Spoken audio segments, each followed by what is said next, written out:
Uh-oh. Now we cooking. And I'm going to leave this up so I can get my boy Wolf. What's up, baby? Wolfcast, Not a Gang Wolfcast. Make sure you guys subscribe to his channel as well, too. Not a Gang. What's up, man? What's going on, Hey, Wolf? bro. Good to be back with you, man. Good to see you and everything. It's been a Uh, little while. Appreciate you, man. So I got to Yeah. Recovery 716's super chat. Appreciate you, man, for sticking with me. I'm sorry. I pump faked early on the film breakdown. Couldn't see the chat, anything like that. That's something that you guys should definitely let me know over and over. But yo, love the show, Jason. How you feeling about this game this weekend? I'm gonna pass this one to you first. I kind of want to get your thoughts and then I'll get into mine. Man, we got a more dynamic quarterback this time around. We got CMC to complement Debo Samuel and of course the quarterback, man. So I'm feeling really good about it. I don't think the Cowboys fans do, even though they want to put out videos talking about we want Niners, but they sound super nervous and shaky about it. So I think that says it all right there, bro. How about you? No, I think, look, again, I think that as long as the 49ers play their game, don't turn the ball over. I think it's very hard to stop this team, and Yeah. I think that, again, when you look at the way that this team has been winning games, they've been winning however you want. It's just lately they've been winning with scoring an abundance of points. And I don't think that's something we've been used to. I think we kind of set our watch to the defense. Now, all of a sudden, you've got an offense that can pick you up if the defense is slacking a little bit. And then you look at 30 plus points. And again, I'm going to keep saying this. They still haven't played their best game on offense. They still have not Yeah. played their best game on offense. There's still a little bit more to this team. There's still a little bit more for them to go.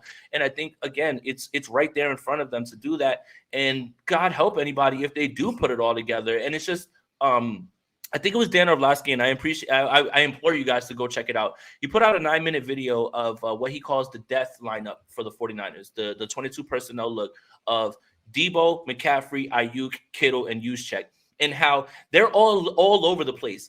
They had Christian McCaffrey lined up out wide, Debo in the backfield, Debo out wide, McCaffrey in the backfield. I saw McCaffrey with his hand in the dirt at tight end. Like it comes down to a point Yeah. where we've been talking about pick your poison, but it truly is. You can't cover all of them. If you want to put a Yeah. linebacker on the tight end, you're going to get smoked. You want to put Trevon Diggs on somebody, we have a good chance that Brandon Ayuk can make something happen. If you want to put him on anybody else, then you're just leaving someone else open. And then again, I think something that we're seeing from this offense because McCaffrey's here is like checkdowns real quick, like after plays are breaking down to Christian McCaffrey, and then he makes something happen. 2 touchdowns in this Seattle game to absolute like last minute checkdowns. There's just too much. Yeah. It's an embarrassment of riches, and people are saying like you should have never let Kyle Shanahan get his hands on Christian McCaffrey.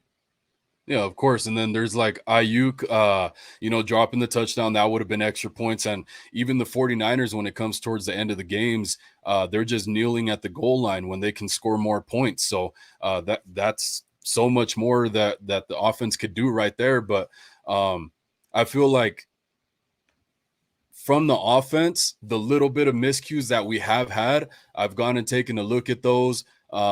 I more want to look at the defense because, of course, the offense has been so dynamic, scoring so many points.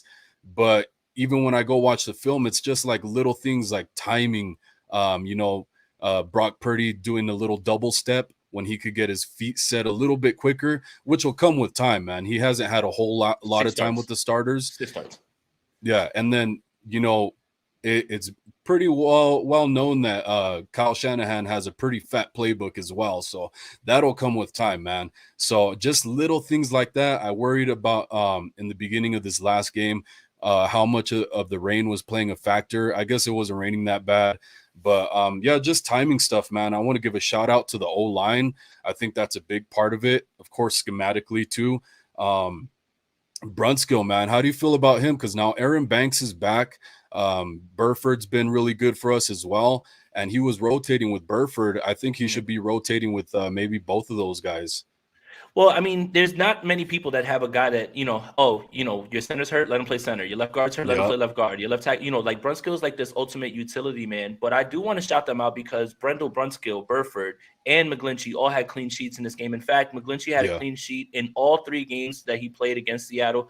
Surprisingly, the only people that allow pressures in this game, Aaron Banks and Trent Williams, and that's something that we never really think about. So for me, yeah, it looks like there has been a marriage of Brock Purdy understanding when to get the ball out, being a little bit more elusive, not being a statue, and also the marriage of this being, with this line. Like the line is blending itself together. I mean, again, we were nervous about this line, and they're coming into their own. They're doing a great job. Say what you want about the competition, but there is something to be said about the way Brock Purdy is getting the ball out. Remember, 3-step drop, the ball's got to be out. If it's not, then you're going to have your lineman hung out to dry, and then people will look at the lineman and say, oh, well, what did he do? Or if you're throwing a screen and the screen gets blown up on the outside, well, now you've got a lineman running up the field, an illegal man downfield. So there's so much that has to do with, like, in terms of not only just line play, but the quarterback play. And I think all that stuff is getting married together at the right time. It's just so great to see all of these things happening. And again, the 49ers are not playing their best game and they're still putting up 30-something points. I think that is insane. And you shouldn't expect that. But we're starting to get to a point where it's 5-6 games now. Why can't you expect that at this point? Yeah, with how this offense has been rolling, man. It's happened every single game outside of the first Seattle game with Brock Purdy. I was gonna say, partially what could be the reason for the pressures being on the left was Brock Purdy was almost solely drifting to the running to the left. Yes, exactly. Yeah. So even then, man, that's why if you notice, I said shout out to the O-line. I'm talking about them as a unit. They're doing a great job right now, man. Shout out to McGlinchey, all the flack he's gotten, Brendel as well. You guys continue to step up. I hope we continue to see it. But I got questions about the defense, man. I was looking at their coverages and stuff like that. I don't get to see a whole lot of film. I don't get the all 22s. I just go and check out as much as I can on YouTube. But I'm pretty sure you're familiar with the 9-3-3-9 alignment of the defense. Yeah. So that's where you're just trying to take away the run right there. And I think that's something that you're probably going to see a little bit more from, right? Or you talking about 3-3-9? You talking about 3-3 in front? Okay. Yeah. Mm-hmm. So I noticed that in the Cardinals game, the 49ers were in the red zone. They lined up in the 9-3-3-9. So if anybody who doesn't know, that's defensive linemen. Both sides are super wide out. There's not really anybody containing the center of the defensive line. They're spread out really wide, 2 and 2, and then there's like 3 linebackers behind that. So the Arizona Cardinals, because this is made to allegedly contain a quarterback, they checked into, this is David Blows, he checked into a run play. They got a big chunk yardage almost right into the end zone. And then they caught the 49ers slipping again in personnel. The 49ers didn't get the correct personnel in place. And it's just things like that. Hopefully DeMeco Ryans isn't caught sleeping, because the Cardinals, they got their personnel. They ended up in 2 tight end heavy, and the 49ers were still in nickel when it comes to personnel. So it's just things like that I think we got to clean up. Yeah, that's cool. And then look, again, even the best defenses are going to give up, yards and things like that. That's the chess match at times. But you know what? I don't suspect that it'll be too much. I think and going back to the Seattle game, they had 2 full games of film on the 49ers. So I think they saw something what they could attack on Mooney Ward, which is a little bit down the field. And I'm going to go to the next caller, because I got somebody else on here too. All right, cool. But that's the thing, is the more you play teams, the more you see them, you understand tendencies. That's what makes those division games so weird. That's why there was, even that Ravens-Bengals game was so close. It's like, okay, Lamar Jackson's not playing, but why is it like this? There's too much. If you have to play them 3 times, you see too many things you can attack. So they went in there and they wanted to attack Lenore the first 2 weeks, and the first 2 games, and then they saw something. They were like, hey, maybe we can go after Ward this time and throw them a curveball. Kind of worked out for them. So that's always the chess match, but I don't ever get too over worried that DeMeco is going to be overmatched in any way, man. He's just too good at this point. Yeah, I just hope he doesn't get caught sleeping, man. I hope he's on his toes against the Cowboys. Mobile quarterback we're going to go against. So, a discipline on the D-line, keep contained, man. Do not let him convert 3rd and longs with his legs.